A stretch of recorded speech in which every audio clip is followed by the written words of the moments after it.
시간을 좀 가져보려고 합니다.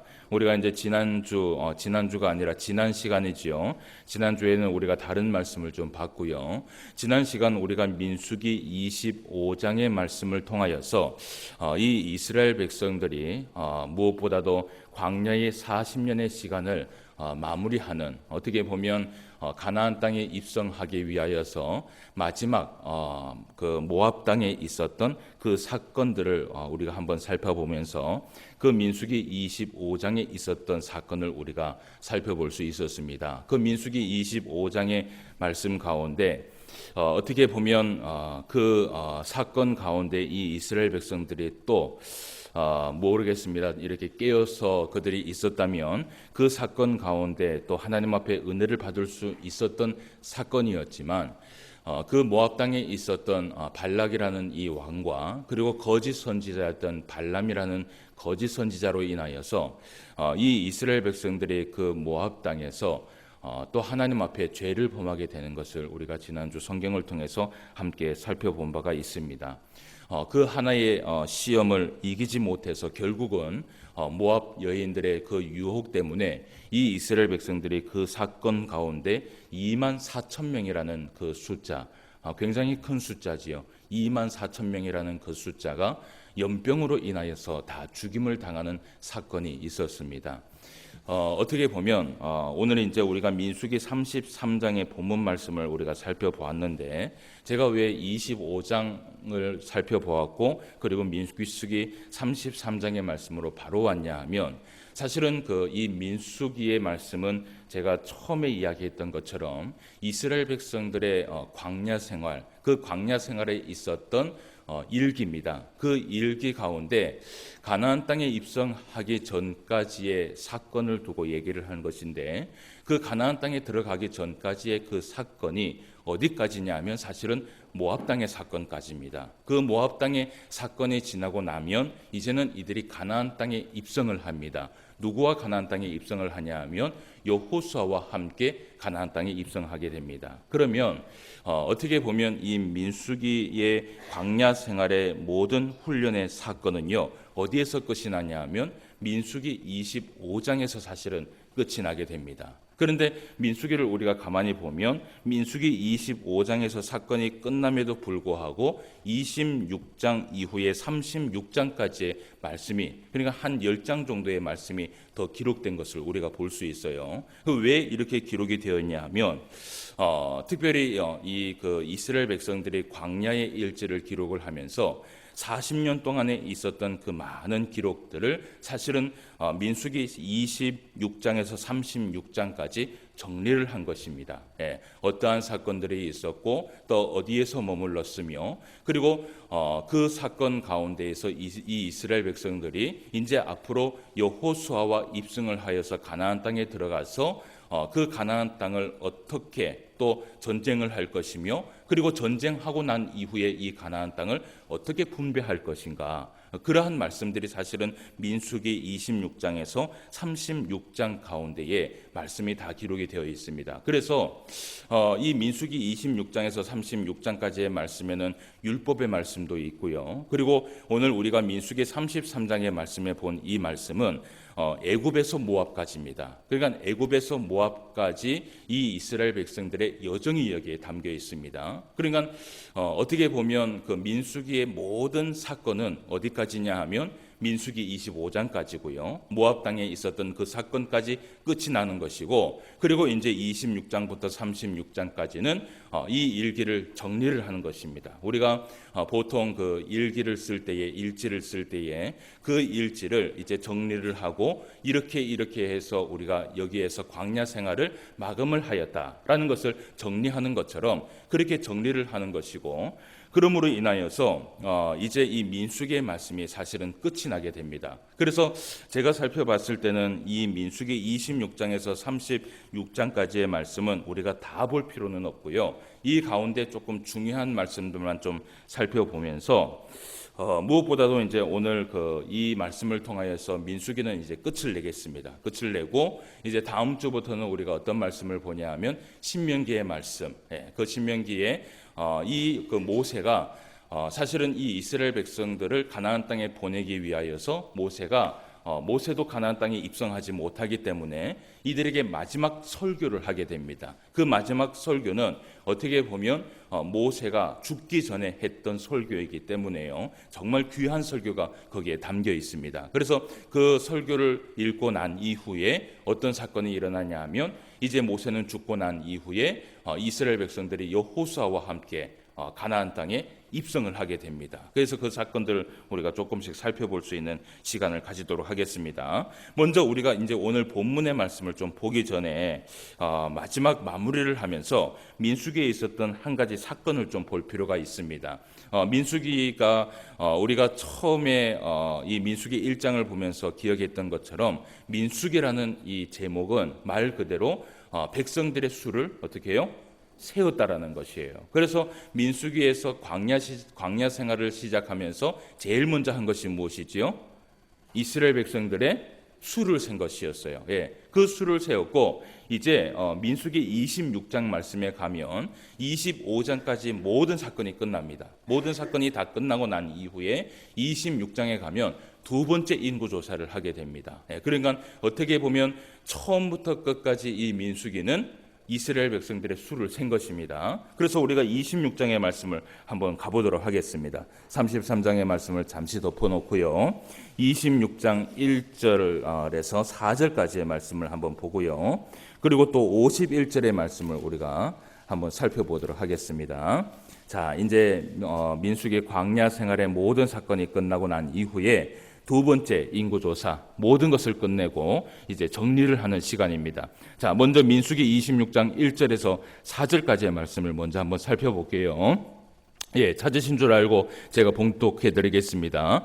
연병 후에 여호와께서 모세와 제사장 아론의 아들 엘레살에게 말씀하여 이르시되 이스라엘 자손의 온 회중의 총수를 그들의 조상의 가문을 따라 조사하되 이스라엘 중에 20세 이상으로 능히 전쟁에 나갈 만한 모든 자를 계수하라 하시니 모세와 제사장 엘라살이 여리고 맞은편 요단가 모압 평지에서, 여기에서 모압 평지죠, 모압 평지에서 그들에게 전하여 이르되 여호와께서 애굽 땅에서 나온 모세와 이스라엘 자손에게 명령하신 대로 너희는 20세 이상 된 자를 계수하라 하니라. 아멘. 예. 그래서 두 번째 인구 조사를 하나님께서 명령함으로 인하여서 20세 이상 된 자, 그들을 이제 계수를 하기를 시작합니다. 자, 그러면 그렇게 계수를 했는데 몇 명이 그러면 남았느냐? 특별히 이제 오늘 그 26장 1절 말씀에 보면 연병 후에라고 되어 있지요. 이 연병 후에라는 것이 무엇이냐면 25장에 있었던 모압 땅에서 있었던 사건을 얘기하고 있습니다. 거기에 2세대의 이스라엘 백성들이 2만 4천 명이 죽었습니다. 그 2만 4천 명이 죽고 난 이후에 계수를 세우라는 것입니다. 자, 그러면 51절 말씀을 한번 볼게요. 자, 민수기 26장 51절 말씀을 한번 살펴봅시다. 자, 51절 같이 한번 읽어봅시다. 시작. 이스라엘 자손에 계수된 자가 60만 1730명이었더라. 아멘. 네. 그래서 마지막 이 그 민수기에 마지막 이스라엘 백성들의 수를 센 것이 몇 명이었냐 하면 오늘 말씀해 보니까 몇 명이 계산이 됐습니까? 60만 1730명이 남은 것입니다. 예, 60만 1730명이 남았어요. 여러분 기억을 하실는지 모르겠지만 처음 이 이스라엘 백성들이 광야를 시작할 때에 이들의 수가 몇 명이었냐 하면 60만 3550명이었습니다. 예, 60만 3550명이라는 숫자가 광야를 시작을 했고요. 그리고 40년 동안이라는 그 광야 생활을 끝을 맺고 난 이후에, 그리고 모압 땅에서 2만 4천 명이 죽고 난 이후에, 그리고 계수를 세웠을 때 몇 명이 남았냐 하면 60만 1730명이라는 숫자가 남았습니다. 여러분 한번 보십시오. 자, 60만 3550명 그리고 60만 1730명 눈으로 보기에는 어떤 것 같아요? 차이가 많이 납니까? 많이 나지 않습니까? 많이 납니까? 많이 나지 않습니까? 많이 나지 않죠, 그죠? 예, 시작할 때도 60만이었고 어떻게 해요? 끝을 낼 때도 어떻게 해요? 60만이었어요. 그런데 우리가 가만히 보면 이것이 만약에 1년 안에 있었던 계수라면, 그죠? 그러면은 이것이 그렇게 차이가 나지 않은 개수예요. 그런데 이 이스라엘 백성들이 광야 생활을 몇 년을 했습니까? 40년을 했습니다. 그럼 그 40년 동안에 이 이스라엘 백성들이 또 후세대를 낳지 않았느냐? 그렇지 않았던 것이죠. 그 광야 생활에 40년을 하면서 또 후세대를 낳고요. 또 후세대를 낳고, 그리고 어릴 적에 있었던 그 아이들이 40년이 됐으면 어떻게 됐습니까? 예, 이제는 많이 자랐어요. 예, 그러니까 20년 이후에 있는 그 많은 사람들이 많이 자라게 된 것을 우리가 보게 돼요. 그렇게 따지면 60만 3,550명이라는 이 숫자가 시작을 해서 마지막 남았을 때 60만 1,740명이라는 이 결과는 사실은 그렇게 좋지 않은 결과입니다. 좋지 않은 결과예요. 여러분, 이 40년 동안 이 이스라엘 백성들의 인원들이요, 결과를 따지면요, 숫자를 한번 따져보면 한 40년 동안 한 몇 명이 그러면 광야 생활에서 죽어나갔느냐. 일단은 1세대의 이스라엘 백성들은 어떻게 했어요? 일단은 다 죽었어요. 그죠? 다 죽어나갔고, 그리고 모압 땅에서 또 몇 명이 죽어나갔습니까? 2만 4천 명이 죽었습니다. 엄청난 사실은 숫자가 이스라엘 백성들이 죽어나간 것이에요. 예. 그래서 이것을 계산을 이렇게 해보면요, 40년 동안 계산을 했을 때 이 이스라엘 백성들이 매일 몇 명씩 사실은 죽어나갔냐 하면 거의 100명씩, 하루에 100명씩 죽어나간 것이에요. 그런데 그 100명씩 계산을 했을 때 이 이스라엘 백성들의 죽은 사람들의 개수를요, 약 몇 명으로 추정을 하냐면 약 150만 명을 추정을 합니다. 예. 여러분, 150만 명, 뭐 어떻게 보면 간단한 숫자인 것 같지만, 여러분, 포항에 있는 이 인원이 몇 명입니까? 포항 땅에 몇 명이 있어요? 포항 땅에 몇 명이 있어요? 50만이거든요. 그러면 포항 땅에 있는 이 사람의 몇 배가 죽은 거예요? 3배가 죽은 것이에요. 그러면 많이 죽었습니까? 적게 죽었습니까? 대따 많이 죽은 것이에요. 예. 광야 생활 40년 하는 동안 이 150만 명이라는 이 인원이 죽어나갔는데, 그것을 횟수로 세어보면 하루에 100명씩 죽어나가는 것이에요. 여러분, 한번 보십시오.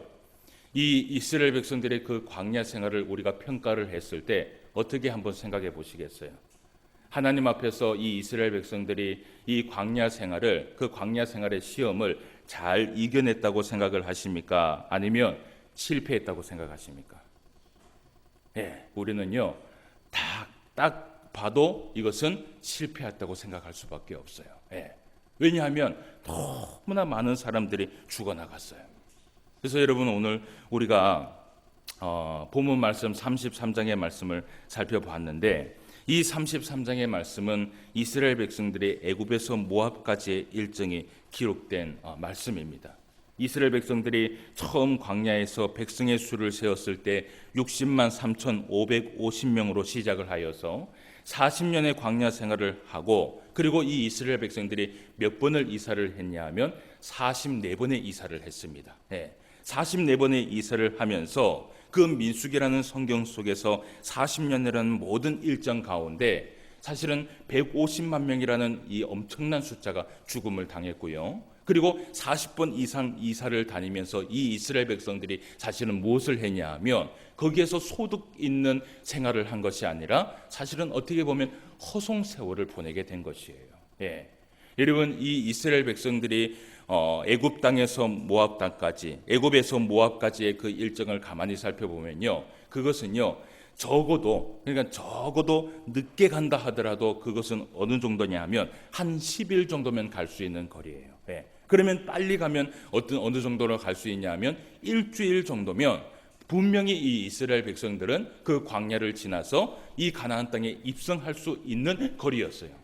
그럼에도 불구하고 이 이스라엘 백성들이 40년이 걸렸었던 이유는 무엇이냐? 결국은요, 우리가 평가를 했을 때 이 이스라엘 백성들의 그 광야 생활은 실패할 수밖에 없었다라는 것이에요. 자, 그러면 오늘 우리가 말씀을 보면서 한 가지 좀 생각을 해봅시다. 오늘 설교의 제목이 무엇이에요? 예, 같이 한번 읽어봅시다. 시작. 광야 교회가 주는 교훈이다 라고 되어 있어요. 예, 제가 이 표현을 뭐라고 얘기를 했냐면 광야에 있는 이스라엘 백성들이 아니라 무엇이라고 표현했습니까? 광야 교회라고 얘기를 했어요. 사실은 이 광야 교회라는 표현은 제가 한 것이 아닙니다. 이 광야교회라는 표현은 사도행전 7장 38절 말씀에 보면 제일 먼저 이것을 사용한 사람이 스데반 집사입니다. 이 스데반 집사가 사실은 그때 설교를 하면서 교회라는 단어를 사용을 했는데요. 그 교회라는 단어를 우리가 알고 있는 것처럼 바울이 이 교회라는 단어를 처음 사용한 것이 아니라 사실은 신약 성경 가운데에서 교회라는 단어를 제일 먼저 사용한 사람이 스데반 집사입니다. 그런데 그 스데반 집사가 이 교회라는 단어를 사용을 했을 때 사실은 그 교회라는 이 단어가 신약 시대에 있었던 초대교회를 교회로 본 것이 아니라 신약 성경에서는 무엇을 교회로 봤냐 하면 바로 신약 시대에 있었던 그들이 교회를 본 것은 시내산에서 시작된 이스라엘 백성들의 그 무리, 이것을 바라보면서 사실은 광야 교회라고 그렇게 말씀을 하기 시작한 것이에요. 그래서 어떻게 보면요, 성경 가운데 지상교회의 가장 첫 번째 교회는 어느 교회냐 하면 어느 교회예요? 광야교회예요. 어떻게 보면 신약 시대에 있었던 교회가 첫 교회가 아니고요. 첫 교회가 아니고 성경에서 얘기하고 있는, 성경의 관점에서 보고 있는 첫 번째 지상교회는요, 어떻게 보면 애굽에서 탈출했던 이 이스라엘 백성들의 무리가 사실은 광야교회였다라는 것을 우리가 보게 돼요. 그래서 오늘 제가 제목을 붙인 것이 무엇이냐면 이 광야교회가 우리에게 주는 교훈이 무엇인가, 오늘 우리가 그것을 좀 살펴보면서 왜 이 광야교회가 실패할 수밖에 없었는가, 우리가 그것을 좀 정리를 해보고 오늘 민수기의 말씀을 좀 이렇게 마무리를 하는 시간을 좀 가지도록 하겠습니다. 먼저 우리가 이 광야교회, 이스라엘 백성들의 애굽 땅에서 모압 땅까지의 그 40년 동안의 길을 걸어가면서 실패하게 된 이유의 첫 번째 이유는 무엇이냐 하면, 여러분 이유가 무엇일까요? 왜 이 광야교회가 실패를 했을까요? 그 가장 큰 요인이 무엇이라고 생각하세요? 가장 큰 이유는요, 어쨌든 이 이스라엘 백성들의 원망과 불평의 소리였어요. 이 이스라엘 백성들이 그 광야 생활 속에서 사실은 우리가 민수기를 바라보면서 무엇을 바라봤냐 하면 이스라엘 백성들의 원망과 불평이 섞인 그 사건이 한 10번 정도 됩니다. 그런데 그 10번이라는 사건은요, 40년 동안은 있었던 것을 기록한 것이 아니라 2년 안에 있었던 그 기록을 사실은 축소해서 기록한 것이에요. 그러니까 그 38년이라는 세월 동안에도 사실은 하나님 앞에 많은 죄를 지었을 것이죠. 그런데 민수기에서는 딱 그것만 기록을 했습니다. 가장 중요한 기록들 10가지의 기록을, 10가지의 불평과 불만의 사건을 기록을 했는데, 그것도 40년의 생활이 아니라 2년 안에 이것이 일어난 사건이고요. 그 2년 안에 일어났던 그 사건 때문에 40년 동안 이 이스라엘 백성들이 1세대의 백성들이 다 죽어나갔고, 그리고 마지막 때에 이 이스라엘 백성들이 2세대의 이스라엘 백성들이 또 언제 죽어나갔냐 하면 모압 땅에서 가나안 땅에 입성하기 바로 전에 거기에서도 2만 4천 명이라는 이 인원이 죽음을 당하게 된 것이에요. 여러분, 이 가운데에서 이 광야교회가 실패할 수밖에 없었던 이유 중에 가장 첫 번째는요, 이 이스라엘 백성들의 원망과 불평의 사건들이 가장 첫 번째 이유가 여기에 있었다라는 것이에요. 여러분, 오늘 우리가 살펴보았던 민수기 33장 애굽에서 모압까지의 이 일정을 보면 제가 아까 얘기했던 것처럼 이것은요, 적어도 일주일, 그리고 길게는 10일 정도면 도달할 수 있는 거리예요. 그런데 40년이라는 시간이 걸릴 수밖에 없었던 이유가 무엇이냐? 그 이유는요, 결국은요, 이스라엘 백성들의 원망과 불평이 가장 큰 원인이었어요. 여러분, 오늘날 교회가요, 사실은 이 광야교회는 우리가 오늘날 바라봐야 될, 사실은 정말 이 우리가 바라봐야 될 교회의 상이 바로 이 광야교회예요. 그러니까 우리 오늘날 이 교회는요, 하나님 앞에 부흥해야 됩니다. 성장해야 됩니다. 부흥하고 성장하고, 그리고 이 교회가 하나님의 그 사역을 위하여서 빛과 소금의 역할을 감당해야 되고요. 그리고 이 교회는요, 여러분, 교회 안에 있는 하나님의 말씀은 살아 있습니까? 죽어 있습니까? 살아 있습니다. 그렇다면 이 교회는요, 항상 살아 있다면 어떻게 해야 되냐 하면 성장해야 됩니다. 그 성장이요, 인원의 성장을 이야기하는 것이 아니에요. 물론 인원의 성장도 있어야 되겠죠. 그런데 이 인원의 성장보다 우리가 더 성장해야 될 것은 무엇이냐 하면 교회 안에 하나님의 진리의 말씀이 서 있다면 우리 안에 있는 우리의 심령들이 어떻게 해야 되냐 하면 계속해서 예수 그리스도를 닮아가도록 우리는 자라나는 그러한 신앙의 삶이 있어야 되는 것이에요. 예. 그런데 오늘날 한국 교회나 많은 교회들을 바라보면요, 사실은 성장하는 교회보다 멈춰 있는 교회가 많고요. 그렇죠? 멈춰 있는 교회보다 퇴보하는 교회가 많아요. 여러분, 이 이유가 왜 뭐 때문에 그럴 것이라고 생각하세요? 결국은요, 이 광약 교회가 우리에게 보여주는 것이 이 교훈이 바로 우리가 잘못된 신앙생활을 하고 있다는 것을 보여주는 것이에요. 여러분, 이 이스라엘 백성들을 한번 보십시오. 이들이요, 그 광야 생활을 하면서 그들이 많은 시험과 환란이 있을 때에 그들의 이 대처하는 방법을 바라보면 그들은요, 정말 사소한 일 하나까지도 다 무엇을 했냐 하면 원망을 하고 불평을 했어요. 그렇지 않습니까?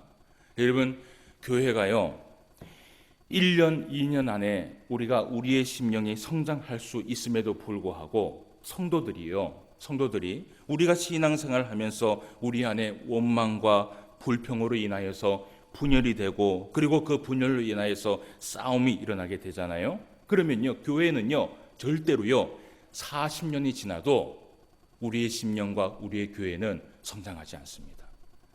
교회에 있는 우리의 마음에 우리의 심령에 원망이 있고 불평이 있기 시작을 하면요, 감사가 없고 기쁨이 없기 시작을 하면요, 그때부터는 우리의 신앙에 사실은 성장이 없어요. 이것은 교회뿐만 아니라 가정도 마찬가지고요, 가정뿐만 아니라 개인의 신앙도 마찬가지예요. 예. 여러분, 우리가 신앙생활 하면서요, 하나님 앞에 은혜를 받을 때는 어떻습니까? 은혜를 받을 때 어때요? 하나님 막 은혜를 부어주실 때는 어때요? 기쁘지요. 감사하지요. 그런데 시험과 환란이 찾아오면 어떻게 돼요? 예, 원망이 일어나게 되고 불평이 일어나게 돼요. 그런데 한번 생각해 보세요. 여러분, 원망이 일어나게 되고 불평이 일어났을 때, 원망하고 불평했을 때 그 원망과 불평이 우리에게 주는 유익이 무엇이라고 생각하세요? 유익이 있어요? 유익이 아무것도 없어요. 그런데요, 그 시험과 환란이 있을 때에도 우리가 하나님 앞에 기뻐하며 감사하며 그것을 헤쳐나갔을 때는요, 모든 시험을 감당하게 해주시는 분은 하나님이신 줄 믿고 우리가 믿고 나아가면요, 결국은 하나님께서 우리의 삶을 도와주시고요, 인도해 주시고요, 역사해 주시는 것을 우리가 바라보게 돼요. 그러니까 교회는요, 여러분, 이 지상교회는 시험과 환란이 없을 수 있습니까? 아니면 있어야 됩니까? 있을 수 있어요. 충분히 있을 수 있어요. 만약에 예를 들어서 하나님의 교회, 하늘에 있는 교회는요, 우리가 나중에 죽고 난 이후에 천국에 가서는 시험이 있을까요? 없을까요? 거기에는 시험이 없어요. 거기에는 슬픔도 없고 눈물도 없고요, 아픔도 없고요, 예, 거기에는 즐거움만 있고 기쁨만 있고 평안만 있고 두려움도 없어요. 그런데 이 지상교회는요, 우리가 이 지상교회에 어디에 자리를 하고 있냐 하면 세상에 자리하고 있습니다. 이 세상의 권세는 누가 잡고 있어요? 사탄이 권세를 잡고 있어요. 그렇기 때문에 이 사탄이 권세를 잡고 있는 이 땅에서는요, 시험과 환란이 없을 수가 없어요. 예. 그런데 그 시험과 환란 가운데에서 우리가 하나님 앞에 믿음 안에서 승리하며 나아갈 수 있는 유일한 길은 무엇이냐 하면 그 시험이 찾아올 때 우리가 기뻐하고 감사하고 그럼에도 불구하고 하나님 앞에 감사하면서 나아가야지만이 사실은 이 모든 시험과 환란을 이겨낼 수 있다는 것이에요. 성경에 보면 빌립보서 4장 4절 말씀에 보면 이런 말씀을 해요. 말씀을 한번 펴주세요. 예, 빌립보서 4장 4절 말씀을 한번 살펴봅시다. 거기에 보면 이런 말씀을 하면서 같이 한번 읽어봅시다. 시작. 주 안에서 항상 기뻐하라. 내가 다시 말하노니 기뻐하라. 그리고 빌립보서 4장 6절 말씀을 한번 또 펴주세요. 같이 한번 읽어봅시다. 시작. 아무것도 염려하지 말고 다만 모든 일에 기도와 간구로 너희 구할 것을 감사함으로 하나님께 아뢰라 라고 얘기를 해요. 여러분, 이 빌립보 교회는요, 바울이 특별히 사랑하였던 교회예요. 예. 그런 바울이 이 빌립보 교회에게 부탁하고 싶었던 두 가지가 있었습니다. 첫 번째는 무엇이에요? 주 안에서 어떻게 해요? 아니에요. 첫 번째 이 바울이 빌립보 교회에게 원했던 것은 무엇이냐면 주 안에서 어떻게 하라고요? 그냥 기뻐하라는 것이 아니라 어떻게 해요? 항상 기뻐하라는 것이에요. 여러분, 이 항상이라는 것은 무엇이 다 들어가 있어요? 하나님께서 은혜를 베풀어 주실 때도 기뻐해야 되지만 우리에게 시험과 환난이 찾아올 때라도 어떻게 해요? 기뻐하라는 것이에요. 그러면서 또 바울이 얘기합니다. 다시 말하노니 어떻게 해요? 기뻐하라는 것이에요. 여러분, 이 교회는요, 지상교회는 가지고 있어야 될 첫 번째가 뭐냐면 항상 기뻐해야 돼요. 무슨 일이 있어도 기뻐해야 돼요. 이 바울이 정말 부탁하고 싶었던 것이 무엇이냐면 항상 기뻐하되 또 기뻐하고 또 기뻐하고 또 기뻐하라는 것이에요. 다시 말하노니 기뻐하라는 것이에요. 그리고 두 번째 이 바울이 부탁하고 싶었던 것이 무엇이냐 하면 무엇을 얘기합니까? 감사라는 것이에요. 그런데 무엇이 있을 때? 염려가 있을 때. 염려가 있을 때 무엇이라고 얘기를 하냐면 아무것도 염려하지 말고 무엇으로? 감사함으로 하나님께 나아가라는 것이에요. 여러분, 교회가 하나님 앞에서 이 지상교회가 성장할 수 있는 유일한 방법은요, 어떠한 일이 일어난다 할지라도 우리는 무엇이 있어야 되냐면 항상 기뻐해야 돼요. 그리고 범사에 감사하면서 하나님께 나아가서 사실은 우리에게 은혜를 주실 때도 우리가 하나님 앞에 기뻐하며 나아가야 되지만 우리 안에 시험과 환난이 찾아올 때도 우리는 기뻐하면서 감사하라고 이야기를 하고 있어요. 여러분, 이 지상교회는 시험이 없을 수는 없어요. 분명히 시험이 일어나게 돼요. 제가 오후 예배 때 그 고린도전서의 말씀을 시작을 하면서 이제 고린도전서의 말씀이 끝나지 않았습니까? 그런데 고린도전서의 말씀을 시작하면서 제가 말씀을 드린 것이 뭐냐면 분명히 교회 안에는 시험이 찾아오게 된다라는 것이에요. 그러면 그 시험이 찾아올 때 우리가 어떻게 대처해야 되고 그리고 하나님의 말씀 앞에 어떻게 서야 하는지를 배우기 위하여서 고린도전서를 우리가 함께 하자라고 얘기를 했어요. 그러니까 우리는 항상 무엇을 가지고 있어야 되냐 하면요, 사탄은 우리를 언제든지 넘어뜨릴 수 있다는 것을 긴장을 하면서 살아가야 되는 것이에요. 사랑하는 성도 여러분, 우리 신포항교회가 하나님 앞에 성장하기를 원합니다. 40년이 지나도 그대로 멈춰서 있는 그런 교회가 되지 않기를 원합니다. 40년이 지나고 50년이 지나도 그대로 교회가 멈춰서 아무것도 하지 못하고 퇴보하는 교회가 되지 않기를 원합니다. 그러면 우리가 하나님 앞에 성장하기 위하여서 이 광야교회를 바라보면서 해야 될 것이 무엇이냐 하면 교회 안에 어떠한 일이 있다 할지라도 우리는 항상 무엇을 해야 돼요? 기뻐해야 돼요. 기뻐해야 돼요. 무슨 일이 있어도 기뻐해야 돼요. 왜냐하면 시험을 주시는 것도 그것도 어떻게 보면 하나님께서 그 시험을 통하여서 우리에게 기쁨을 허락하시기 위하여서 시험을 허락하시는 것이에요. 그리고 두 번째는 무엇이냐 하면 감사해야 돼요. 모든 염려가 있을 때마다 여러분, 교회는요, 기도를 쉬지 않는 교회는 절대로 망하지 않습니다. 기도를 쉬지 않는 교회는 절대로 망하지 않아요. 여러분, 염려할 때 염려하면 무엇이 돼요? 염려할 때 염려하면 뭐가 돼요? 염려로 끝나요. 그죠? 막 걱정이 있을 때 제가 한번 얘기했죠. 걱정이 있을 때 걱정한다고 여러분 해결되는 게 있어요, 없어요? 없어요. 그럼 걱정하는 시간에 뭘 해야 돼요? 차라리 그 시간에 기도를 하는 것이에요. 여러분, 교회는요, 염려거리들이 있게 돼요. 분명히. 이 목사가요, 목회를 많이 못 해봤어요. 그런데 3년의 목회를 다 해보니까요, 분명히 교회 안에 염려들이 일어나게 돼요. 그런데 그것을 해결할 수 있는 방법은요, 제가 가만히 생각해 보니까 하나님 앞에 무릎 꿇는 것 외에는 아무것도 할 수 없더라고요. 여러분, 여러분들의 신앙 가운데 시험과 환난이 찾아올 때 여러분, 그 시험마저도 이김을 줄 수 있는 분은 우리 하나님밖에 없는 줄 믿습니다. 그러면 우리가 제일 먼저 뭘 해야 되냐 하면 기뻐해야 됩니다. 그리고 두 번째는 뭐냐 하면 염려하지 말고 무엇이에요? 감사함으로 기도해야 되는 것이에요. 자, 그리고 또 이 이스라엘 백성들의 광야 교회가 실패할 수밖에 없었던 이유가 무엇이냐면 이들의 온전한 믿음과 깨어있는 신앙이 사실은 부족했어요. 한번 생각해 봅시다. 여러분, 이 이스라엘 백성들이 제일 먼저 1세대의 이스라엘 백성들이 가네스 바네아에 도착을 했습니다. 그렇죠? 근데 그 가네스 바네아에 도착을 했을 때 가네스 바네아에 도착을 하면 그 다음은 어디예요? 어디예요? 가나안 땅이에요. 그죠? 이제 이렇게 얘기했는데 딱딱 안 나오면 이제 또 민수기 다시 시작해야 돼. 여러분, 가네스 바네아에 딱 오면 그 다음은 어디예요? 가나안 땅이에요. 이제 가나안 땅이 눈앞에 딱 다가왔어요. 근데 모세도 마찬가지고요. 이 이스라엘 백성들이 믿음이 부족했어요. 그래서 무엇을 선택했냐면 12명의 정탐꾼을 보내자. 그래서 그 땅을 한번 정탐하고 오자. 이것은 하나님의 명령이었습니까? 모세의 명령이었습니까? 모세의 명령이었어요. 모세도 이것 때문에 사실은 잘못한 것이에요.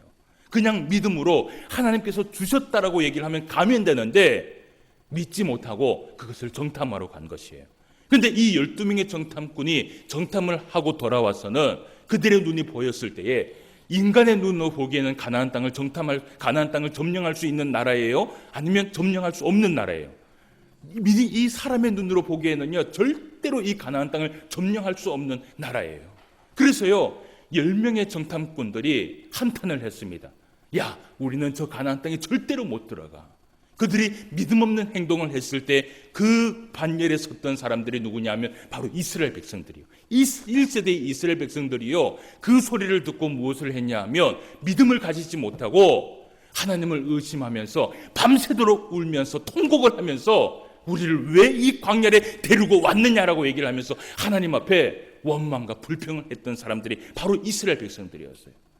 결론은 무엇이냐면 그 1세대의 이스라엘 백성들은 한 사람도 어떻게 해요? 가나안 땅에 입성을 하지 못합니다. 그러면 누구하고 입성합니까? 결국은 여호수아와 갈렙과 2세대의 이스라엘 백성들 외에는 이 가나안 땅에 아무도 입성을 하지 못해요. 그 광야 교회가 하나님이 허락하신 그 가나안 땅에 들어가지 못한 이유의 첫 번째는 그들의 온전한 믿음이 없었다는 것이에요. 그리고 또 한 가지는 무엇이냐면 깨어있는 신앙이 없었기 때문이에요. 자, 이것을 어디에서 볼 수 있냐면 여러분, 2세대의 이 이스라엘 백성들이 어디에 도착했습니까? 또 어디에 도착했어요? 가네스 바네아에 도착을 했어요. 1세대의 이스라엘 백성들이 실패했고요. 2세대의 이 이스라엘 백성들이 가네스 바네아에 도착을 해서 모압 평지에 딱 왔을 때 그 모압 평지에서 시험이 다가왔어요. 그죠? 어떤 시험이냐 하면 모압 여인들의 유혹이었어요. 근데 그 유혹을 이기지 못하고 이들이 어떻게 해요? 결국은 그 유혹에 넘어가서 우상을 섬기고 우상의 음식을 먹고 그 우상에게 절을 하고 그리고 그 유혹에 넘어가지 못해서 그 모압 여인들과 잠을 자는 일들이 일어나게 된 것이에요. 여러분, 그때 거기에 그 반열에 임했던 모든 2만 4천 명의 백성들이요, 눈앞에 무엇을 남겨놓고 가나안 땅을 남겨놓고 거기에 들어가지 못하고 거기서 다 죽음을 당하게 된 것이에요. 여러분, 이 광야 교회가 우리에게 주는 교훈이 무엇이냐? 결국은요, 우리가 이 신앙 안에서 믿음이 없고 깨어 하나님 앞에 기도하며 나아가지 못하면요, 우리들도요, 마지막 그 가나안 땅에 입성하는 데에 사실은 부족한 사람이 될 수도 있다는 것이에요. 마태복음 7장 25절 말씀에 보면 이런 말씀을 합니다. 비가 내리고 창수가 나고 바람이 불어 그 집에 부딪히되 무너지지 아니하나니 이는 주추를 반석 위에 놓은 까닭이요 라고 얘기를 해요. 여러분, 성도가 시험과 환난이 찾아올 수 있어요. 그죠? 그런데 여러분, 이 성도가요, 볼 때는 시험이 찾아오기 전까지는요,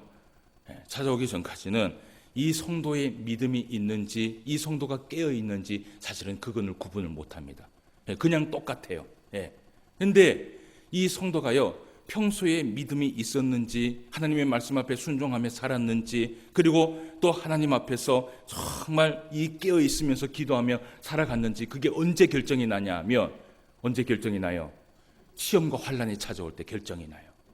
시험과 환난이 싹 찾아오잖아요. 그러면 믿음이 있는 사람과 그리고 하나님 앞에서 정말 이 믿음 안에서 깨어있는 사람은요, 시험과 환난이 찾아와도요, 어떻게 해요? 흔들리지가 않습니다. 그런데 믿음과 깨어있는 신앙이 없는 사람은 시험과 환난이 찾아오면 그 자리에서 어떻게 해요? 바로 무너지게 되어 있어요. 왜냐하면 모래 위에 집을 지었기 때문이에요. 사랑하는 성도 여러분, 민수기를 마치면서 이 광야교회가 우리에게 주는 교훈을 한번 생각해 봅시다. 우리가 신앙생활을 하면서 우리 교회도 마찬가지고요, 우리의 개인도 마찬가지예요. 우리 가운데는 분명히 시험이 없을 수 있어요. 그러나 그 시험과 환난이 찾아올 때 우리가 해야 될 것이 있어요. 바울이 빌립보 교회에게 부탁한 것처럼 첫 번째는요, 항상 기뻐하라는 것이에요. 그리고 두 번째는요, 염려하지 말고 하나님 앞에 무릎 꿇고 감사하며 기도하라는 것이에요. 그러면 우리 안에 있는 모든 시험들이 하나님의 은혜로 다 모든 것을 헤쳐나갈 줄 믿습니다. 마지막 때에 우리가 하나님께서 우리에게 주신 그 약속의 땅, 여러분 넉넉하게 들어가야 되지 않겠습니까? 그죠? 막 턱걸이로 해갖고 겨우 그 가나안 땅에 들어가면 얼마나 부끄럽겠어요. 그죠?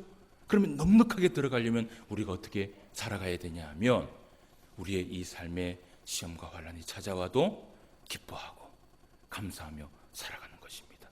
이번 한 주간도 여러분 살아가실 때 어떠한 일들이 우리 안에 일어난다 할지라도 하나님 앞에 감사하며 기뻐하며 살아갈 수 있는 저와 여러분 되시기를 주님의 이름으로 축원함을 드립니다. 기도드리겠습니다. 하나님 아버지, 은혜를 진심으로 감사함을 드립니다. 오늘도 우리에게 귀한 말씀 허락하여 주셔서 또 무엇보다도 이 민수기의 말씀을 마무리할 수 있도록 인도하여 주심을 감사함을 드립니다. 이스라엘 백성들의 그 민수기의 광야 일지를 우리가 살펴보면서 이 광야 교회가 하나님 앞에 실패했습니다. 어떻게 보면 이 광야 교회가 우리에게 주는 수많은 교훈들이 있습니다. 이 교훈들을 우리가 잘 살펴서 이 땅에 살아가면서 우리는 믿음 안에서 깨어 있어서 흔들리지 않도록 주님 도와주시옵시고, 우리가 평소에 하나님의 말씀 앞에 잘 순종함으로 인하여서 어떠한 시험과 환난이 찾아온다 할지라도 넘어지지 않는 주의 성도들이 될 수 있도록 역사하여 주시옵소서. 특별히 신포항교회에 은혜를 베풀어 주셔서 이 지상교회에 있는 이 신포항교회가 하나님 앞에 영광 돌릴 수 있는 교회가 될 수 있도록 인도하여 주시옵시고, 시험이 찾아와도 기뻐하며 환난이 찾아와도 감사하며 하나님 앞에 무릎 꿇고 나아갈 수 있는 주의 교회가 되게 하여 주시옵소서. 오늘도 말씀으로 함께하여 주심을 감사함을 드리며 모든 말씀 예수님의 이름으로 기도드리옵나이다. 아멘. 찬송가